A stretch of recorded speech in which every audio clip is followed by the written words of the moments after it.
कोई तो वीआईपी नहीं है यहाँ। मेरा इतना उम्र भी नहीं है कि मैं व्हील चेयर में आऊँ या धूप में मैं खड़ा नहीं रह सकता।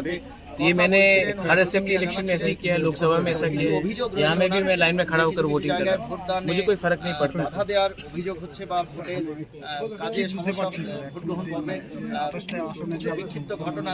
100% टिपरा मोथा और हमारे अलायंस पार्टनर्स ये इलेक्शन में जीतने वाले हैं 100%। हाँ, मैंने देखा है जो लोग टिपरा मोथा वर्कर्स को रोकते हैं वो लोग डरते हैं, उनको डर है कि हमारे वोटर्स को रोका जाए, लेकिन उनके पास कितने गुंडे हैं? 500, 700, 1000।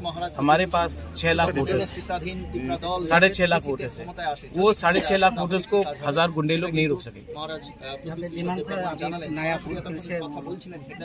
वो सब देखा जाएगा, लोकल एरियाज में लोकल इश्यूज का बात होगा, लेकिन मैं क्या बोल रहा हूँ कि वो कुछ गुंडे हमको और डरा नहीं सकते। हम लोग एक है और हमारे संग हमारे यूथ है, हमारे विमेन है। हम शांति से जाके वोट करेंगे। जहाँ में उन्होंने हमको रोकने की कोशिश की, हम और ज्यादा नंबर से जाके वोट करेंगे।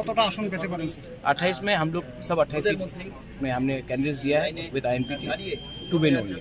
और बीजेपी आईएनपीटी ग्राम माटे नहीं और सीपीएम आईपीएफटी तो एक सीट पाबे ना उन्हें। সিপিএম 10% বেশি ভোট পাবে না। আমাদের লাগে কি আমাদের মেইন কন্টেন্ডার হবে বিজেপি। জয় হওয়ার পরে প্রথম লক্ষ্যটা কি থাকবে? আমাদের হোয়াইট পেপার আসবে, আপনি দেখেন হোয়াইট পেপার, আর যে আমাদের কত টাকা আছে, আমাদের education policy, health policy, connectivity, road, electricity, এইসব আমাদের ক্লিয়ারলি ওয়েবসাইটে এসে যাবে, আপনি দেখেন। We want to run a clean, transparent government without any corruption, with full accountability to the people of Tripura and not to the government of India.